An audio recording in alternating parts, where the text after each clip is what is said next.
I now give the floor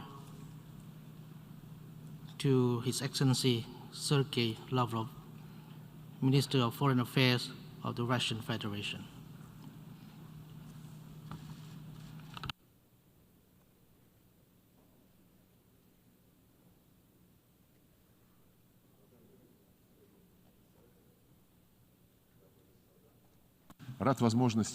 I'm glad to have the opportunity to speak from the podium of the United Nations General Assembly. The fact that we have gathered in this hall once again symbolises our collective willingness to resume the normal communication that had been suspended after the onset of the COVID-19 pandemic. Essentially, we have no other option, as the broad cooperation at the United Nations is particularly relevant now, when the number of problems on the international agenda is increasing.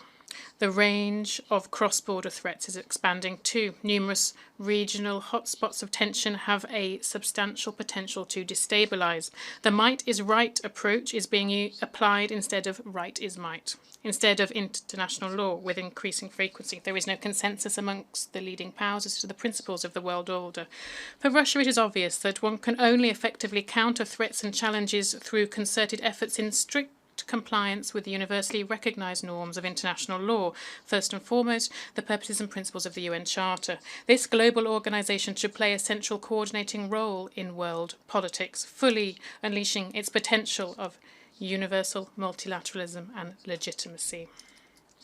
Recently, we have been witnessing persistent attempts to diminish the UN's role in resolving the key problems of today, or to sideline it, or to make it a malleable tool for promoting someone's selfish interests. Such attempts are clearly visible in the so-called rules-based order concept that the West is persistently introducing to political discourse as opposed to international law. Naturally, no one can be opposed to rules as such. After all, this is exactly what the UN Charter is, a set of rules. These are, however, rules that have been approved by all countries of the world. Similarly, any new norms governing international interaction must be agreed upon at universal platforms, above all, here. On the other hand, when they are established behind closed doors in circumvention of this universal organisation, then they cannot be fully legitimate. By shifting the discussion on key issues to formats that suit it best, the West wants to exclude those who have their own different point of view from global decision-making processes. Following the same logic, Germany and France have recently announced the creation of the Alliance for Multilateralism, even though what kind of structure could be more multilateral than the United Nations? Berlin and Paris, however, have decided that there are many conservatives at the UN hindering the efforts of the vanguard. They have proclaimed that the European Union to be the epitome of effective multilateralism, and all others are supposed to emulate it. This is a recent example too. The US administration has come up with the idea to convene a summit for democracy. It goes without saying that Washington is going to choose the participants by itself, thus hijacking the right to decide to what degree a country meets the standards of democracy. Essentially, this initiative is quite in the spirit of a Cold War, as it declares a new ideological crusade against all dissenters. It is noteworthy that this policy is being implemented against the backdrop of President Biden's words that the US is not seeking a world divided into opposing blocs. In fact, though, the Summit for Democracy will be a step towards dividing the global community into us and them. It is also telling that while it declares the primacy of democracy in its relations with all partners, Washington is only concerned with the domestic situation in relevant countries. When it comes to establishing democracy in international relations, the US, as well as its allies, quickly loses any interest in the discussion because no one dares encroach on the authority of NATO and the EU. These are the rules. President Biden has recently announced the rejection of military methods used to, as he put it, remake other countries. We expect the US to take one step further and reject any other methods of imposing their development model on others, not only military ones. The rules-based order is founded on double standards. When it serves the West's interests, people's right to self-determination is an absolute. In such cases, an artificial created entity of Kosovo, earlier forcefully seized from a European country, Serbia, is recognised as an independent state in violation of a Security Council resolution without any referendums. It doesn't without any referendums. It doesn't bother anyone that the Malvinas are 12,000 kilometres away from Great Britain, that Paris and London still control, despite UN and ICJ decisions, their former colonies and have no intention of giving them freedom.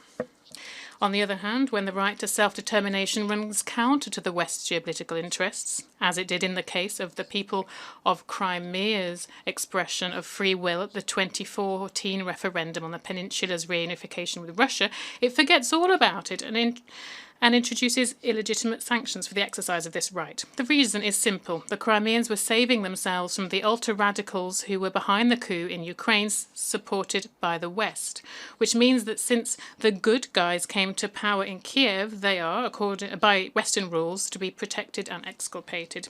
In the same vein of a rules-based order, the US preserves the obsolete trade embargo against Cuba and strives to impose its will on the peoples of Venezuela and Nicaragua in flagrant violation of the charter-based principles of non-interference into internal affairs of sovereign states. The use of unilateral restrictive measures undermines the prerogatives of the Security Council and runs counter to the UN Secretary-General's call recently to suspend them, at least for the period of the pandemic. A number of countries' efforts to rewrite the history of World War II are also intended to dilute the UN-centric world order. EU and NATO member states refused to support the General Assembly's resolution on the inadmissibility of glorification of Nazism. They reject proposals to condemn the practice of destroying monuments to those who liberated Europe from the Brown Plague. Instilling a rules-based order rather than ensuring unconditional compliance with international law is fraught with risks of a dangerous relapse into bloc policy and a creation of dividing lines, this time between a group of Western countries and the rest of the world. However, recent events have shown that such voluntary rules can be applied inside the Western bloc as well, as if one of its members becomes too independent. At least many world media have perceived the plot twist of the story around supplying submarines to Australia as a response to talk of Europe's strategic autonomy that has intensified after the US's hasty withdrawal from Afghanistan. The chaotic nature of this withdrawal is further demonstration of the rules upon which the West is going to build its world order. We are convinced that it is time to draw lessons from the dangerous repercussions of policy aimed at undermining the UN-centric architecture that was shaped in the aftermath of World War II and has repeatedly proven a reliable insurance against disastrous scenarios. In the face of global challenges, the world needs unity rather than a new divide. Russia strongly advocates for rejecting any confrontation and stereotypes, for joining efforts to solve the key tasks of development and mankind's survival. We have enough instruments for this. First and foremost, this is the UN and its Security Council that needs to be adapted to the reality of a polycentric world order by enlarging it with increased representation of Asia, Africa and Latin America. The UN Security Council permanent members that, according to the UN Charter, bear a special responsibility before the organisation can and must encourage genuine collective action. President Putin has proposed to convene a P5 summit to have a frank discussion on global stability issues. Great expectations are also linked with the prospect of the Russian-American dialogue on the future of arms control, the start of which was agreed upon at the Russian-American summit in Geneva.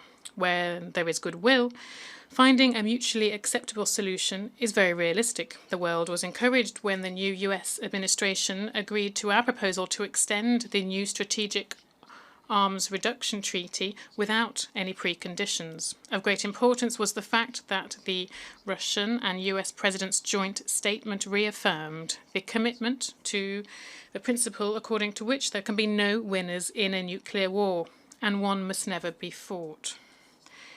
A responsible approach is also needed in other spheres of strategic stability. After Washington's withdrawal from the INF Treaty, Russia has made a unilateral commitment not to deploy land-based intermediate range or short-range missiles, both nuclear and non-nuclear, in regions where no similar US-made weapons would appear. We continue to await NATO members' response to our proposal to proclaim a similar moratorium, reinforced, and I would like to emphasise this, with mutual verification measures. Amongst new challenges and threats, we also see states' intention to militarise the internet and unleash a cyber arms race. Russia advocates for agreeing at the UN upon ways to ensure international information security. The process here should not be based on someone's special rules, but rather on universal agreements allowing to examine any concerns in a transparent manner, relying on facts. This is the aim of our initiative, to elaborate standard norms for states' responsible behaviour in the use of ICTs and on preparing a universal convention on combating cybercrime. Along with this digital space, some countries view outer space as an arena for confrontation. We deem it to be a dangerous trend and propose to prohibit placement of weapons in outer space and the threat or use of force in it. The relevant Russian-Chinese draft treaty remains on the table of the Conference on Disarmament. Russia consistently puts forward initiatives on other issues requiring concerted action. Today, 20 years after the atrocious terrorist acts in New York, President Putin's call to form a broad anti-terrorist coalition without double standards on the basis of international law is more relevant than ever. We are awaiting a response to the Russian initiative to elaborate a convention on the suppression of acts of chemical and biological terrorism. One can only make progress in resolving regional conflicts by acting on the basis of international law, by involving all stakeholders. In Afghanistan, Syria, Libya, Yemen, and in other hotspots, all external actors have to show an understanding of the cultural and civilizational specifics of society, rejecting politicization of humanitarian assistance, and assisting the creation of broadly representative bodies of authority that would involve all major ethnic, religious, and political forces of the relevant countries. Guided by such an approach, Russia has been constructively engaged in the promotion of the Afghan settlement via the extended Troika and the Moscow format, and has been contributing to stabilising the situation in Syria within the framework of the Astana process, and has been working with all Libyan parties to implement political reforms. The processes underway in the Middle East should not sideline the task of reaching a sustainable Palestinian-Israeli settlement within the universally recognised international legal framework, providing for the creation of an independent and viable Palestinian state coexisting in peace with Israel. We advocate for the relaunch of direct negotiations between Israelis and Palestinians, for galvanising the role of the Quartet of International Mediators in coordination with the League of Arab States. Russia continues to contribute to the normalisation of relations between Iran and its Arab neighbours. Together with our partners, we seek the soonest possible resumption of a full implementation of the JCPOA on settling the situation around the Iranian nuclear programme. A holistic approach is required to stabilise the entire region in the long term. This is the objective of the updated Russian concept of collective security in the Persian Gulf that has been recently circulated as a Security Council and General Assembly document. In the context of searching for ways to overcome regional crises, we are ready to share Russia's unique experience of peaceful coexistence of different civilizations, religions and cultures. We expect the World Conference on Intercultural and Interfaith Dialogue that will take place in St. Petersburg in May, 16th to 18th of May 2022, to produce substantial results. The conference enjoys the support of the UN Secretary-General and the leadership of the Interparliamentary Union. Today, the significance of humanitarian, socio-economic and environmental dimensions of UN work is burgeoning. It is essential to avoid the temptation to turn these spheres into yet another arena for geopolitical games and unfair competition. COVID-19 is our common enemy. It is in the interests of prompt lifting of restrictions on international travel. We support mutual recognition of vaccines that have been approved by national oversight bodies. It is vitally important not to cease efforts aimed at implementing the 2030 Agenda for Sustainable Development. We reckon that the decisions adopted at the recent UN Food Systems Summit will promote the achievement of the SDGs. We stand for strengthening the central role of the United Nations in building the agenda for environmental protection on the basis of equality and respect for each other's interests, including due account given to socio-economic realia. Otherwise, it would be hard to mobilise all states towards reaching global climate goals. The work of all mechanisms that can impact the efficiency of the global governments should be tuned to searching for a balance of interests. The capacity of such an inclusive association as the G20, which brings together the old and the new, dynamically developing global centres such as BRICS and the like-minded others, should be used to its maximum too. It was with great interest that we heard of the Global Development Initiative proposed by President of China, Xi Jinping, that resonates with our own approaches. Russia, together with its partners and allies, supports strengthening a mutually reinforcing network of alliances through developing integrative processes within the CIS, EAEU, CSTO and the SCO. The initiative of President Vladimir Putin to create a greater Eurasian partnership that should also engage ASEAN, the key actor defining the norms of behaviour in Asia-Pacific, is also positive. In general, the regional dimension of the world's development is gaining momentum. Much will depend on whether we prove able to rechannel the growing rivalry between regions onto a constructive track. Who is more important? Europe or Asia, the Indian or the Pacific Ocean? Is a Latin American European Union going to be established? Why make Africa an arena for confrontation? The UN Charter has Chapter 8, which is dedicated to relations with regional organisations. Based on it, the Secretary-General annually brings such organisations together to host an exchange of opinions on issues of global politics. We believe it would be very useful to make the next step in this format and use it to draft some proposals of how to harmonise regional aspirations in order to give maximum broad and effective global responses to the challenges of our time. We're all in the same boat. It falls within our shared interests to make sure that the boat stays safely afloat on the waves of global politics. We're all different, but this must not bar us from working for the benefit of our nations and the entire humanity itself. It is the only way that we may be able to fulfil the honourable mission of the United Nations, save this generation from the scourge of war and succeeding generations too, from war, hunger and disease, build a more peaceful, stable and democratic future for all. In conclusion, let me propose a hashtag. UN Charter is our rules. Thank you for your attention.